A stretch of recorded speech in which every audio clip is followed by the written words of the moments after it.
महकमे दाखिला पंजाब में काबीना कमेटी बराए अमन व अमान का इजलास हुआ। काबीना कमेटी ने अटक और डीजी खान में रेंजर्स की तैनाती में तौसी की मंजूरी दे दी है। इस पर हम बात करेंगे डॉन न्यूज़ के रिपोर्टर अली वक़ार से। अली वक़ार, बताइएगा। काबीना कमेटी की अटक और डीजी खान में रेंजर्स की तैनाती में तौसी। काबीना कमेटी ने 11 नवंबर से शुरू होने वाली पाकिस्तान श्रीलंका सीरीज़ और बाद अज़म पाकिस्तान श्रीलंका और जिम्बाब्वे सह मुल्की क्रिकेट सीरीज़ के लिए बेहतरीन इंतजामात की हिदायत जारी कर दी हैं। पंजाब फोरेंसिक साइंस एजेंसी को जदीद तकाज़ों से हम आहंग करने और मज़ीद सूदमंद बनाने की ज़रूरत पर जोर दिया गया। अवाम के जानो माल के तहफ़्फ़ुज़ को रियासत की अव्वलीन तरजीह करार दिया गया। चेयरमैन काबीना कमेटी ये कहते हैं कि पंजाब भर में अमन व अमान की सूरत हाल तसल्ली बख्श है। महकमा दाखिला पंजाब में काबीना कमेटी बराए अमन व अमान का इजलास हुआ, जिसमें अहम फैसले हुए। कमेटी ने अटक और डीजी खान में रेंजर्स की तैनाती में तौसी की मंजूरी दे दी है।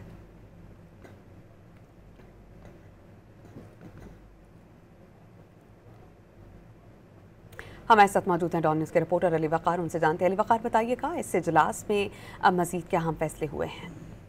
जी बिल्कुल, ये काबीना कमेटी बराए अमन व अमान का 41वां इजलास था, जिसकी सदारत सूबाई वज़ीर सेहत और चेयरमैन काबीना कमेटी बराए अमन व अमान ख्वाजा सलमान रफीक ने की। इस पर कानून नाफिज करने वाले अदारों और मुख्तलिफ महकमों के लोगों ने भी शिरकत की। जबकि इस इजलास में जो आइंदा सीरीज क्रिकेट के हवाले से 11 नवंबर से जो शुरू होने वाली पाकिस्तान श्रीलंका सीरीज है, और इसके अलावा सह मुल्की सीरीज जो पाकिस्तान और जिम्बाब्वे जिसमें श्रीलंका में शिरकत करनी है, उसके इंतजाम का जायजा लिया गया। और काबीना कमेटी ने अटक और डीजी खान में रेंजर्स की तैनाती में तोसी की मंजूरी दी गई और पंजाब फोरेंसिक साइंस एजेंसी को जदीद खतूत पर इस्तेमाल करने के लिए भी मुख्तलिफ सिफारिशात है उस पर गौर फौज किया गया। और हिदायत की गई है कि जो बाबा गुरु नानक देव जी के जन्मदिन के हवाले से जो तकरीबात है और जो क्रिकेट की सरगर्मियां आगे होने जा रही हैं, उसके हवाले से तमाम तर अदारे मुकम्मल तौर पर अपना फाल किरदार अदा करें। हर किस्म के सिक्योरिटी इंतजाम को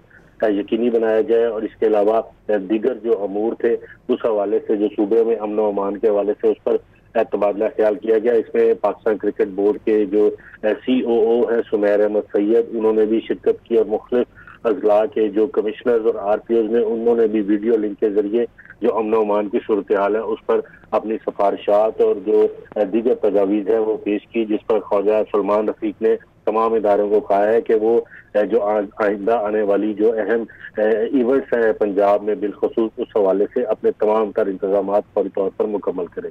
बहुत शुक्रिया।